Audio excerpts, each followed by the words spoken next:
ओम शांति।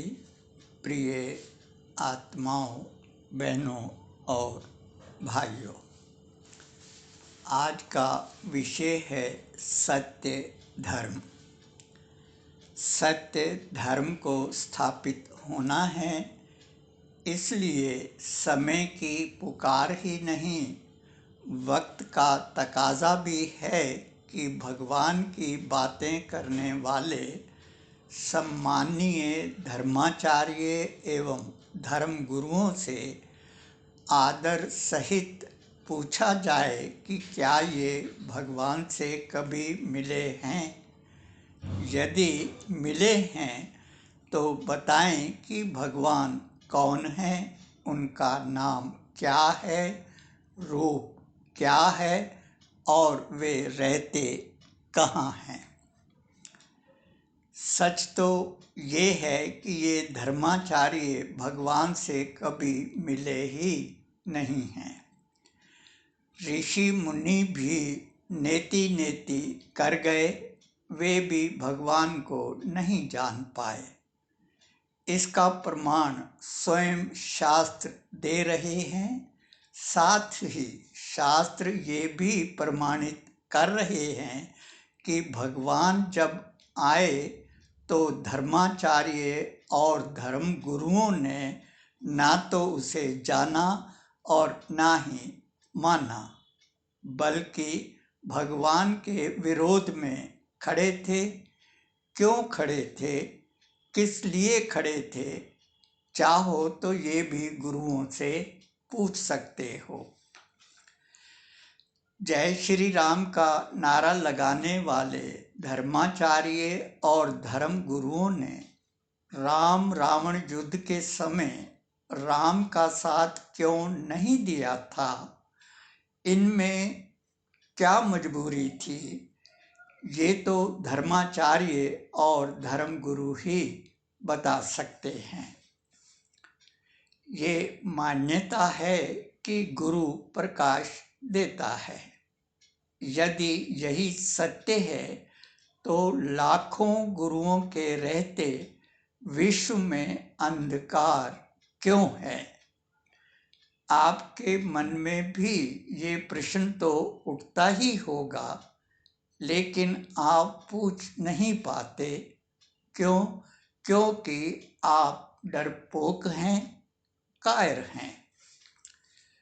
प्रकाश देने वाला एकमात्र ज्ञान सूर्य परमात्मा है, जो हम सबका परम पिता है, हम सबका बाप है, हम सबका पालनहार है, गति सदगति का दाता है।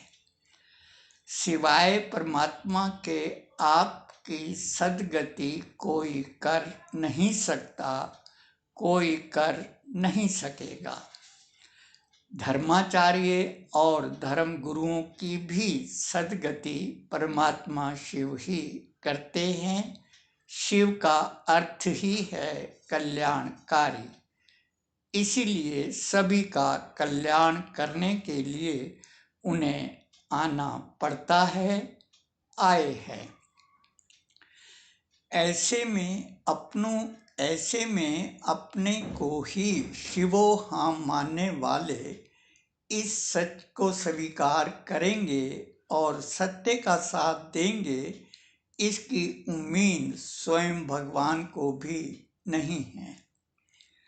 सोचने की बात है कि जिनमें सच्चाई सफाई न हो, ईमानदारी और वफादारी न हो, भाईचारा न हो, जो भगवान को धोखा देते हों, स्वयं को ही भगवान मानते हों, कमज़ोरों को सताते हों, ऐसे राक्षसी वृत्ति के मुर्दों से भगवान क्या उम्मीद रखेंगे?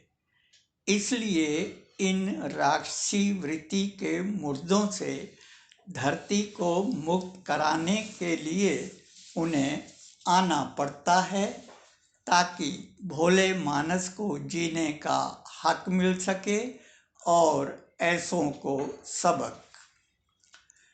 जो लोग ये जानना चाहते हैं कि परमात्मा की कर्म भूमि कहाँ है, तो उनकी जानकारी के लिए बता दूं कि परमात्मा शिव की कर्म भूमि माउंट आबू राजस्थान में है। इसके लिए परमात्मा शिव ने ईश्वरीय विश्वविद्यालय की स्थापना करवाई है, जिसे आप ब्रह्मा कुमारी के नाम से जानते हैं।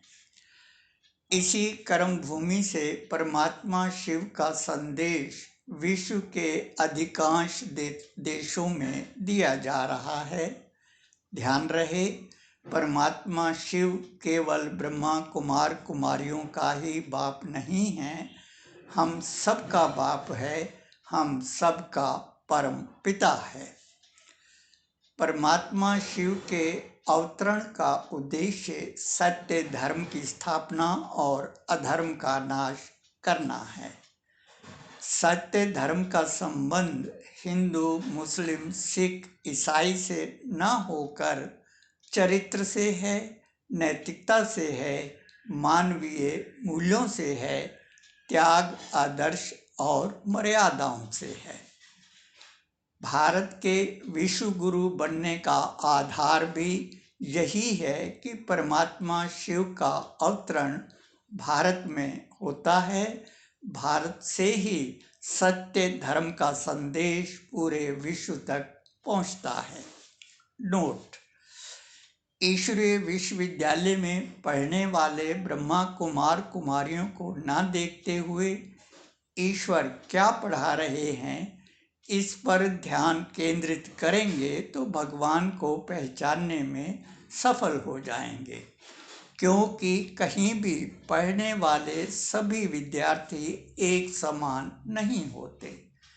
कई विद्यार्थी अपने विद्यालय और शिक्षक का नाम रोशन करते हैं और कई बदनाम करते हैं।